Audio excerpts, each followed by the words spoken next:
as is bound to happen when you discuss a Jeet Kune Do topic, you end up realizing that there are levels and layers to it. Today, we're going to take a look at what and how different eras of JKD students and or instructors think about the art. And we will also tackle kind of a side issue of access to some of the better known JKD notables. Hello everyone, this is Dwight Woods, the Jeet Kune Do Rebel, and welcome to the I Love Jeet Kune Do broadcast number 182. This is the one about the Jeet Kune Do generation gap. As you're logging in, if you'd be kind enough to say where you're logging in from, hit the like button and feel free to continue doing so throughout the broadcast. If you're catching the simulcast over on the YouTube, please be sure to like, subscribe, and hit the notification bell as well. If you enjoy my work and you'd like to support the program, please visit jkdrebel.com.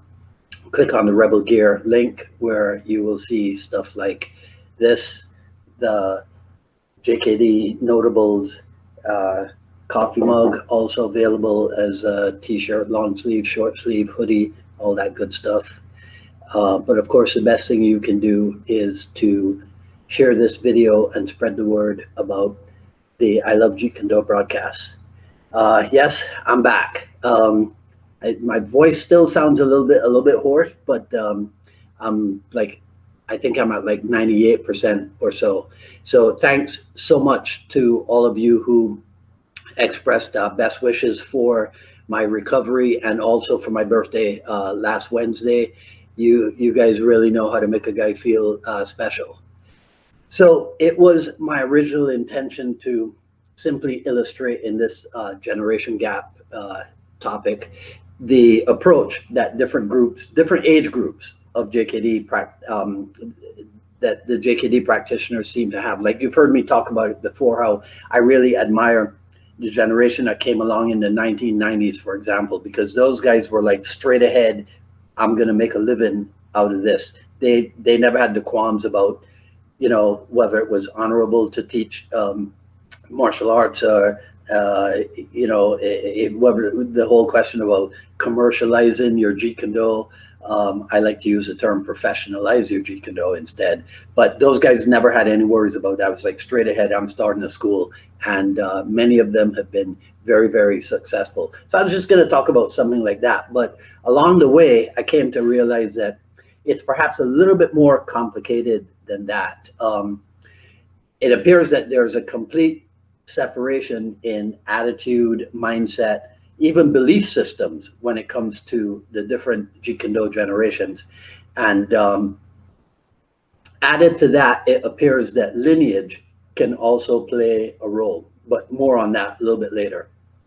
So there's a passage in one of Chris Kent and Tim Tackett's JKD books where it is said, essentially in JKD, one asks questions to get answers, but then one also turns around and questions the answers. To a JKD old timer, that passage means that it is through personal experience that one comes to conclusions. So yes, of course you would ask questions, but then with the answer, having received the answer, you still need to go do the work in order for the answer to make absolute sense. Today, people seem to think that they already have the answers because about JKD, so much has been said, so much has been written by so many over so many years. When we were training in the 80s, when I started in the 1980s, we would sometimes hear the expression, frustration is good. And for us, that meant that if you were frustrated, you were in a good place because you were expected to work through the frustration. And on the other side, you would come out an enlightened soul. Today, seems that if or when somebody becomes frustrated, then they look for somebody else to blame, and then they quit, or they move on to somebody else from whom they think they'll get the answers, they'll get better information, or something like that, and now they'll have no more worries. One glaring example of a JKD generation gap was in a recent Facebook posting about the concepts of Jeet Kune Do. Just what are the concepts of Jeet Kune Do? So I mentioned a particular concept, and I was shocked to have people who are frequent posters, frequent commenters on topics of JKD. I was shocked that they had never heard of it before. That'll become a broadcast topic of its own at a later date.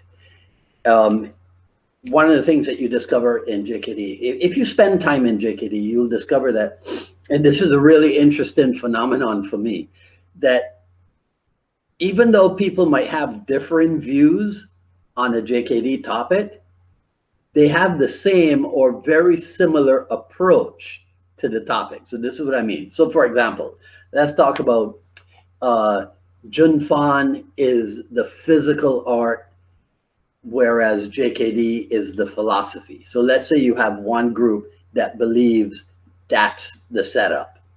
Then you have the other group who thinks that that's bollocks. But what they will have in common, even though they have different views, what they will have in common, some of them, is that neither group is interested in finding out how the other group came to its opinion, to its belief. It's as if they think nothing here for me to learn. They take up the I'm right, you're wrong position on the matter, and they're very stubborn about it.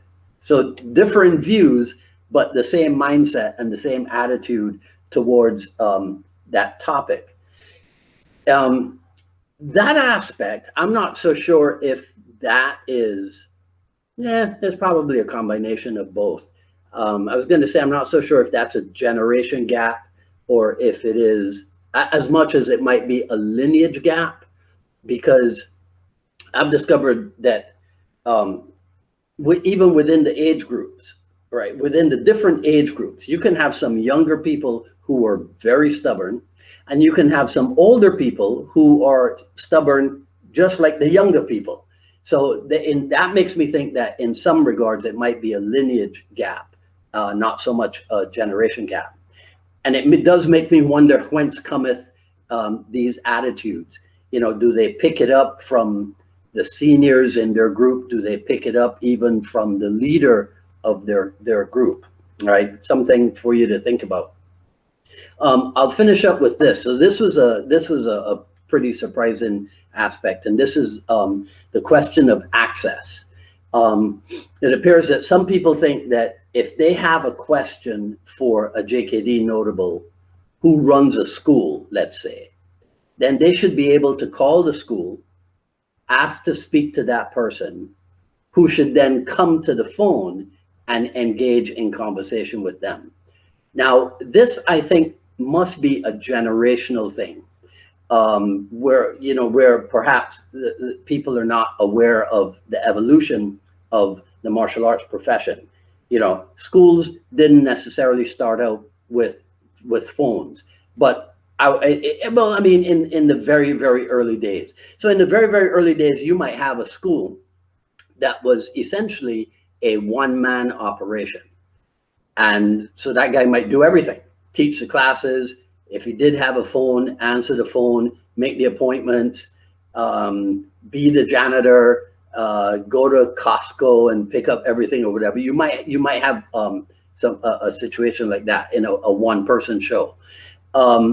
But any school that put itself on what I would call the developmental track, then probably one of the first things you would do is to get a phone. This is exactly what happened at my warehouse back in 1987 or whatever. One of the first things you do is to get a phone, and I answered the phone because I didn't have a receptionist or whatever. But 5 years later, when we were on the developmental track, I didn't answer the phone as much as I did in the early days when I was essentially a one-man operation. Right now, I personally never had a problem answering the phone. And truth is, even though we had people whose responsibility it was to do that once I was teaching, I spent literally the whole day at my place. So I would answer the phone so people would have access to me. And the truth is, sometimes they would be surprised that I actually picked up the phone. But just because even like first generation people who trained with Bruce Lee, just because some of them may have made themselves more available to inquiries, doesn't mean that all JKD first generation people should be that way. Because then if you to think that everybody who trained with Bruce Lee should do things the exact same way, to insist on the same kind of behavior from those people, well, that's denying them their right to be an individual. And denying somebody the right to be an individual is not at all a JKD mindset. But I think that's a generational thing, because sometimes people might be spoiled because they grew up in the era of instant access. So they might be unaware that in martial art, traditionally and historically, there is an hierarchy, a built-in hierarchy. Sometimes it's something that evolved automatically because of the tradition of martial arts, the tradition of seniority in martial arts. But at other times, especially with some people in the JKD world, it was a necessity. It was absolutely necessary to keep the main guy away from the masses, so to speak. Right? So in closing, I'll say this. The JKD requires that you have the ultimate in open-mindedness. Doesn't mean that you shouldn't have strong beliefs, right? But kind of try to make your beliefs based on facts. And now that's another issue in and of itself. Actual facts, not your version of the facts, not your spin, on the facts, right? Anyhow, we will get to all of this now that I'm back, right? So we will get to all that. I'm trying not to cough while on camera, right? So what say you? Do you think that the younger generation should just be quiet and listen to the older generation? Do you think that people should close their minds off once they think, okay, I got the answers, I have the information that I need? They should close their minds off to any new information, especially if they believe that the information that they have is the right information, is the correct information, right? Please let me know what you think in the comments below. And that's all I got to say for this video. If you like what you heard, please comment, rate, subscribe, and hit the notification bell. Follow me on Twitter at Dwight Woods and on Instagram at Dwight D. Woods.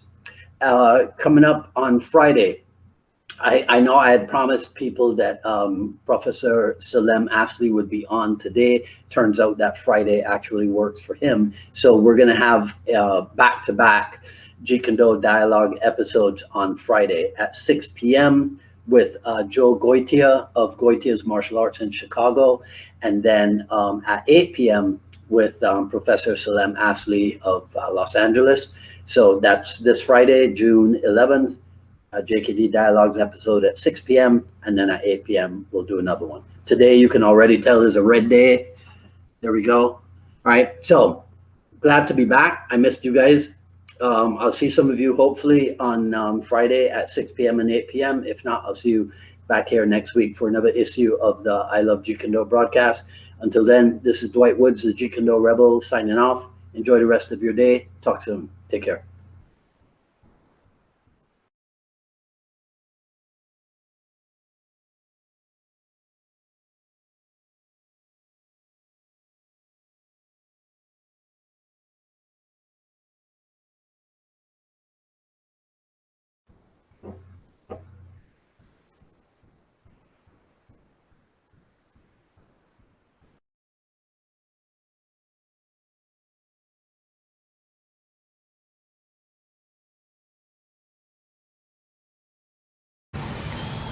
Hello everyone, this is Dwight Woods, the Jeet Kune Do Rebel, and welcome to the video sessions for the, we did I Love Jeet Kune Do broadcasts. I think we did about 10 episodes, and these were entitled Jeet Kune Do and its associated disciplines.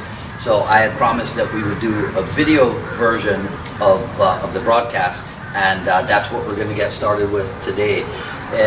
Off the top of my head, we will end up talking about Pencak Silat, we'll talk about boxing, we'll talk Western boxing, we'll talk about Muay Thai, we'll talk about Boxe Française-Savate, we'll talk about Wing Chun, we'll talk about grappling, and then ultimately we'll probably do more than one session for Filipino Kali, because as you guys know that with some of us in the Inasano lineage, the Filipino Kali plays an extremely important role. So usually when we talk about Kali, we have to do more than one thing, right? So welcome to the I Love Jeet Kune Do broadcast video version of Jeet Kune Do and its associated disciplines. Okay, so let's take a look at Indonesian Pencak Silat. So some people are aware that Dan Inasano ended up doing a thing called Mathilindo Silat, right? And the MA is from Malaysian Bersilat, the PHIL is from Filipino Kuntao Silat, and then the Indo is from Indonesian Pencak Silat. So I think it's safe to say his major influences in Indonesian Silat came from the Torres family, and then also from the Suwanda family. So I'm just going to show you just extracts of these things, because we're looking at principles here. So one important principle in Pencak Silat, in the Bukti Negara that I spent a little bit of time studying, was the idea or the principle or the concept of constant forward pressure. And that was first, one way that it was relayed to us was the idea that in your setup, you used a body position that in itself was already somewhat inclined forward. Not in an off-balance way, but definitely with a lowered center of gravity, a lowered elevation as we would call it in Kali, and then an angulation of the upper body. So it's very similar to other things that we do, but it did have its own, let's call it specific influence, right? So I'll get Glenn to help me with this, and I'll show you an idea of how to understand the concept of constant forward pressure. Okay, so the way I remember it, we were in Janesville, Wisconsin at a Pete Hetrick's seminar, and Sifu Dan said something like, the Wing Chun trapping, this is how I remember it, the Wing Chun trapping kind of like goes like this, right? So let me show you with Glenn what we're talking about here. So you know how in the Wing Chun, a lot of times we do this this reference point trapping thing, right? And then you kind of go like this, and your partner does whatever or whatever, right? So the way I remember it, what Sifu Nasano was saying is that kind of entry, that kind of like Wing Chun entry, that's not the Silat method. Because remember what I told you about the constant forward pressure, see? So the idea would be, right, so he'll back up when I do this, but the idea is that when I move in, this is where I'm going. So it's a whole lot more aggressive, you could say, right? And then the thing about Pencak Silat is this, see? So when I move here, even if he moves back, because it is Pukulan Pencak Silat, I'm still gonna be trying to hit him and overrunning him while I do the off-balancing stuff. You see? So if we look at that as like, let's say specific technique, right? So I'll go like Wing Chun Paksao, right, and back fist, but then I'll go for like the Sapu Dalam off the lead leg. So when I hit like this, see, and then I hit him and I go Sapu Dalam. And one of the cool things about Pencak Silat is that in the midst of the trapping is the hitting and the off-balancing, but then also, see, so this is what I mean. So let's say this hit didn't work, right? Okay, that one will work, and that one will work. And if you look at this, now he's off balance. Now that makes it a little bit easier for me to do the foot sweep. But if we did like this kind of, you know, Wing Chun trapping thing, it's good up to a point, but there's a different flavor to it. So there is the constant forward pressure.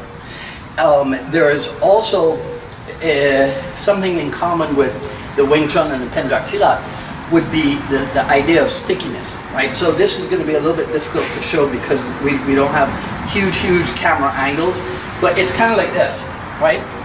So Glenn punches at me, and I just go like this, and then he keeps punching, right? And as he steps forward, see? So this is an idea. He keeps punching, see? And as he goes, I learn to stick to him even while I'm moving backwards. We talked about constant forward pressure.